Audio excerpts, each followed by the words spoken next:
Good afternoon. Today I'd like to continue with a series of fly tying videos on tying CDC trout flies. And today we're going to tie one of my very early patterns. Um, Interestingly enough, I published this fly, God, many years ago in the Mid-Atlantic Fly Fishing Guide magazine that used to circulate fly shops for I guess 15 to 20 years up and down the East Coast, particularly the northeastern half, basically from North Carolina and Virginia's north through New England.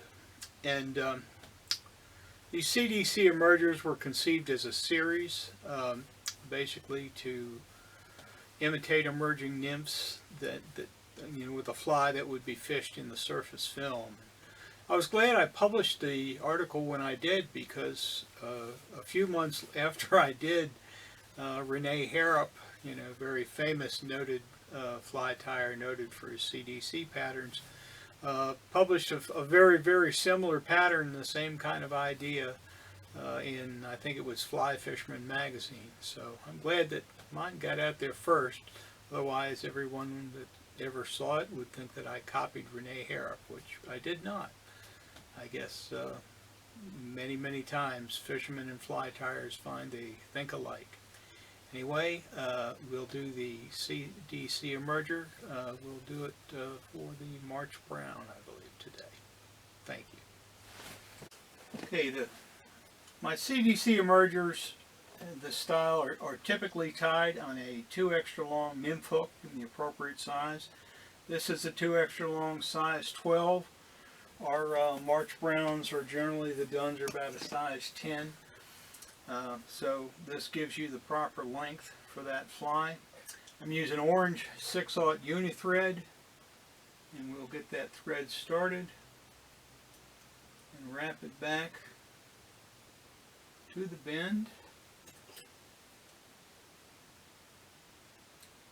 Off the tag. Take it the rest of the way back.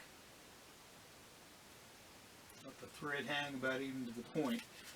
I put a little, even though this is mainly a nymph, I put a little bit of a shuck type tail on it, just to kind of indicate the beginnings of emergence, and to add a little sparkle, a little essence of life, if you would, to the fly, rather than a normal tail.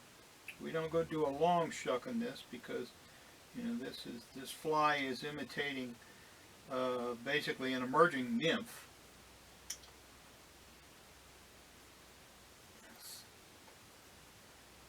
So we'll get a small piece. This is Sparkle Emerger yarn, a 9-tron product put out by Hairline Dubbing.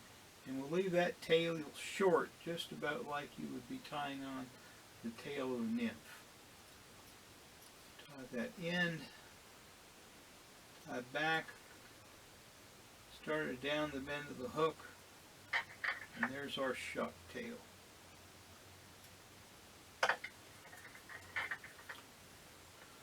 For ribbon this fly, you can use different threads. You can use wire.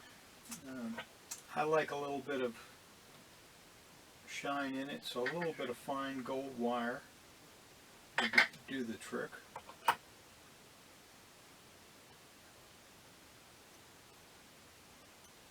I'll omit the rib when I'm tying these in a small fly, like for a blue wing olive, something like that, some of the small sulfurs. And the bigger one, I think the segmentation, a little bit extra bit of sparkle is helpful. Now for dubbing, I'm using my own March Brown blend, kind of a brown to amber blend. See here, it's got some swirl in it, some antron, and if memory serves, a bit of fox fur. There are various commercial dubbings, if that's what you're used to using. I've long, ever since I've been tying, I have basically blended my own dubbings to match the naturals that I've seen on the waters that I fish. And again, big fly, nymph style, fuzzy type of pattern, so the dubbing's going on fairly heavy.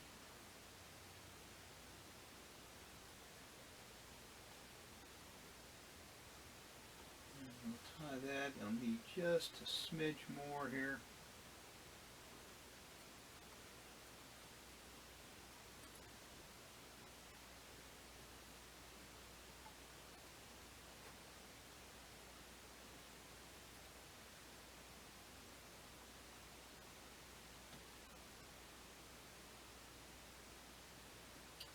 I'll usually counter wrap the rib, we're wrapping away with the dubbing, so I'll wrap the thread coming back toward me.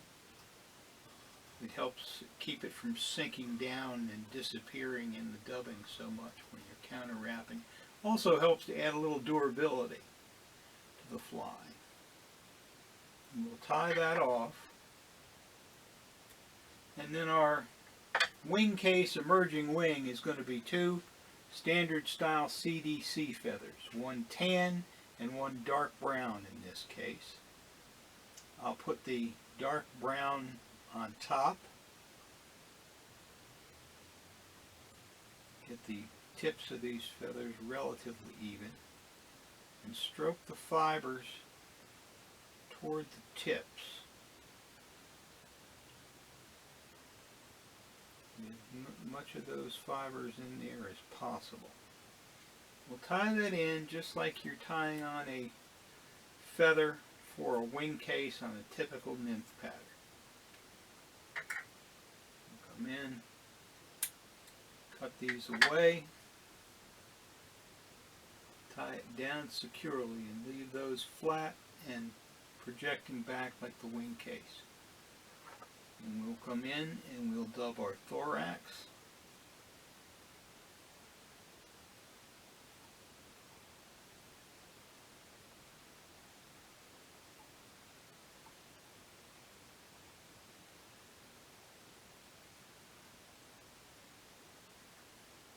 So I'll put the dubbing on a little tighter this time.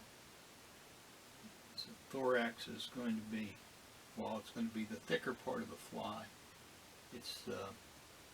It doesn't have to look as buggy as the abdomen does, because we're going to put some partridge feather legs on the fly, and we're going to have the scraggly trailing CDC fibers to give us some movement.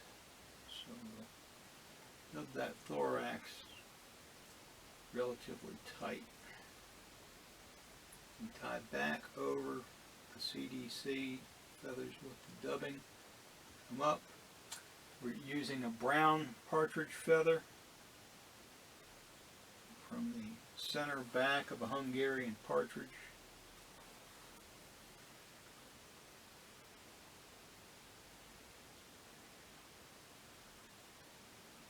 Put some of those fibers back on the feather. See that? And then I will snip the very tip. And I'll stroke the fibers back into normal position. Lay this up on top of the fly. Pinch it gently, then pull part of the feather forward to adjust the length of the legs I'm leaving. And tie it off. You see there's feathers on both sides. Now, just like we'd pull forward the wing case if this was a nymph, we'll pull forward the CDC. But we want to leave that in a low loop about as high as the hook gap. We don't want to pull them down. And down. And see, there's our legs now can be stroked down. And there's our wing case, or basically a bubble, CDC, that's going to hold an air bubble in there, and that's what's going to keep the fly sitting right in the film. And we'll pull the tips back. Back onto them a little bit.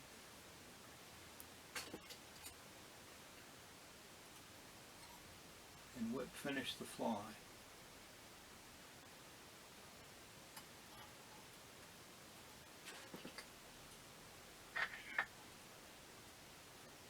that. Then I'll pull those tips up, and I'll cut them off just, 1/8 of an inch higher than the loop wing. And that gives you a little bit of a stand-up flag there to increase visibility on the water. But that fly, when you fish it, it's often beneficial. You can fish it, tie it on your tippet and fish it just like it comes out of the vise. But it's also can be very helpful to put the fly down in the water, squeeze the CDC loop tight between your thumb and index finger, and then hold the fly under the water and squeeze the body and the legs gently and work some more of the moisture. Let it soak into the body. That'll help it sit lower in the film. So there we are, marked CDC emerger in the March bun pattern. Thank you, and good fishing.